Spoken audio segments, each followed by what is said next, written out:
Bienvenue, Dr. Wider. Le mode retour est actif. Vous pouvez ajouter des commentaires à l'attention du personnel chargé du confinement à la fin de ce fichier.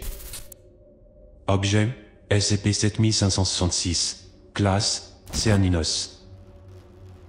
Selon la classification en Cerninos de l'objet peut être confiné de manière fonctionnelle, mais la Fondation ne peut y parvenir pour des raisons logistiques et ou éthiques. Le confinement à grande échelle ou l'élimination de SCP-7566 ne peuvent en aucun cas être tentés. Afin d'assurer le bon fonctionnement de la zone 12, ainsi que la sécurité et le bien-être de son personnel, les mesures de confinement seront limitées à des unités antiparasitaires individuelles de classe D, si la direction des installations et les autorités chargées de la sécurité le jugent nécessaire.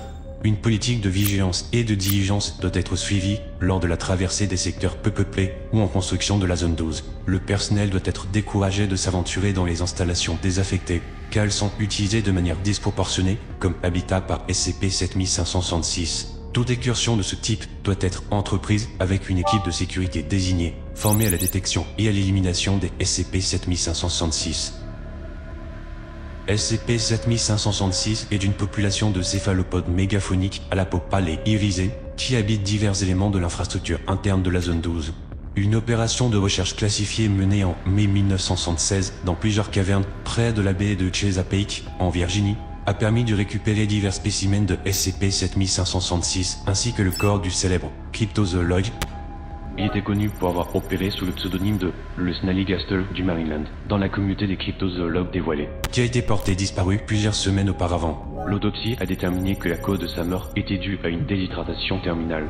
Les biospéléologues de la Fondation ont découvert que les instances de SCP-7566 utilisaient de grosses pierres aplaties attachées à leur appendice dextre avec une encre adhésive excrétée par leurs tentacules afin de se camoufler contre les murs de leur grotte, à l'affût pour piéger leur proie. Il a également été découvert une espèce unique de céphalopodes à coquille dure endémique des cavernes, qui a d'abord été confondue avec des escargots terrestres communs, bien que les céphalopodes non anormaux soient des animaux strictement marins. Cette espèce semble être la plus proche des coléoïdes, une sous-classe de céphalopodes comprenant les sèches, les octopodes et les calmars. Cependant, les spécimens acquis possédaient initialement de grandes coquilles de mollusques caractéristiques des nautiloïdes. On soupçonne que cette espèce a, comme les Bernard l'ermite, acquis le comportement d'occuper les coquilles de mollusques décédés. Cette supposition est corroborée par la présence dans la coquille d'une substance noire comme de l'encre que ces créatures utilisent comme adhésif. La façon dont elles ont évolué pour survivre sur la terre ferme n'est pas claire. L'analyse du génome de cette nouvelle espèce et de celui de SCP-7566 suggère que les deux sont très proches d'un point de vue taxonomique. Classification SCP est en cours. Peu après le transfert des instances survivantes de SCP-7566 à la zone 12, un spécimen s'est échappé de son harnais de confinement transitif, probablement en raison d'une dose insuffisante de sédatifs. Le personnel de recherche et de sécurité n'a pas été en mesure de mettre en quarantaine les installations de laboratoire concernées avant d'être attaqué. Un chercheur a été immédiatement dévoré et plusieurs autres ont été mortellement blessés avant que l'instance de SCP-7566 ne s'enfuit dans les recoins de la zone 12. D'après la prévalence d'autres instances découvertes en liberté dans l'installation après cet incident, on pense maintenant que le spécimen était enceinte au moment où il s'est échappé.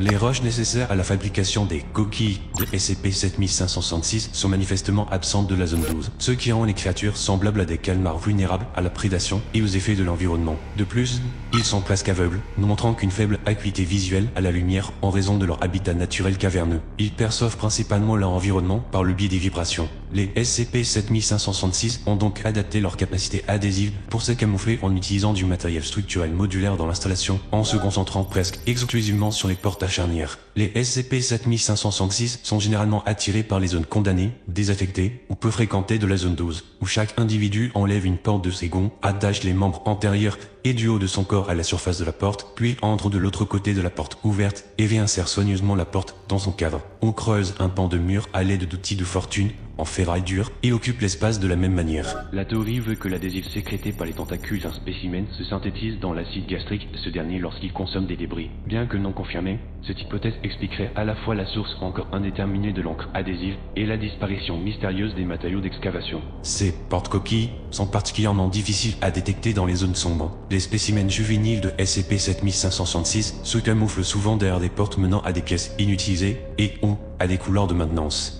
Les instances de SCP-7566 peuvent rester à l'affût pendant une période fonctionnellement interminable, se nourrissant d'insectes, de rongeurs et d'autres parasites, utilisant leur palesthésie améliorée pour détecter l'approche d'une proie plus importante et émettant une variété de vocalisations frappantes, imitant le son d'un être humain frappant à la porte. Lorsqu'elle est approchée, l'instance sort alors silencieusement de son abri, fichant temporairement sa coquille de fortune pour permettre la projection énergétique d'une langue préhensile à 3 griffes avec laquelle elle saisit sa proie à la gorge et perd ses cordes vocales, probablement dans le but d'empêcher la proie d'alerter d'autres personnes. Une fois saisie, la proie est entraînée derrière la coquille, qui est rapidement réassemblée. Le spécimen se met alors à consommer rapidement sa proie en entier ou à la démembrer soigneusement pour la partager avec ses petits.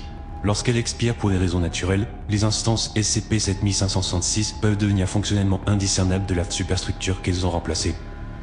Vous pouvez ajouter vos commentaires ici. Le personnel chargé du confinement répondra dans les 24 heures. Depuis que je suis thérapeute à la zone 12, j'essaie de comprendre pourquoi tout le monde est si stressé, à bout de nerfs et tout simplement paniqué en permanence. Finalement, quelqu'un m'a indiqué ce fichier et maintenant je comprends. Ce que je ne comprends pas, c'est pourquoi on ne s'est pas encore occupé de cette brèche de confinement. Comment est-il possible que ces choses soient restées en liberté dans l'installation pendant si longtemps? Elles auraient dû être éliminées il y a des dizaines d'années. On ne vous a pas expliqué 7566 lors de votre arrivée? Ce n'est pas si simple. Considérez-les comme des termites. Dans ce cas, fumons-les. Bien, ne les considérez pas comme des termites. Voyez-les comme des créatures marines qui consomment les épaves et laissent derrière elles des cadavres en forme de navires. Ils ne mangent pas nos infrastructures. Ils les remplacent. Je ne vois toujours pas pourquoi cela n'est pas réglé. Mais maintenant, je ne vois pas non plus pourquoi le fichier est dépourvu du contexte explicatif que vous venez de me fournir. Question de moralité. D'une part, le nettoyage et le remplacement de toutes les superstructures affectées prendraient plus de temps que la construction d'une installation entièrement nouvelle. D'où Cernumnos. Ça ne peut pas être vrai. Très bien, je vais vous le montrer. Ceci est une représentation élidar de la zone 12, n'est-ce pas? D'accord. Et ceci est l'étendue actuelle de l'infestation par SCP-7566 dans les éléments de la superstructure. Oh, c'est vrai, et la roche-mère aussi.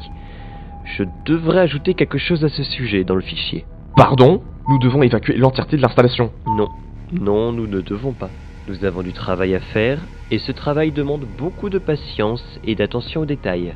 Tout comme le travail que fait 7566. Tout comme le travail nécessaire pour ne pas se faire attraper par eux. Vous n'êtes pas ici depuis assez longtemps pour comprendre, alors ne vous en faites pas. Vous devez faire évoluer un peu votre façon de penser. Ils n'ont pas envahi la zone 12. Ils sont la zone 12.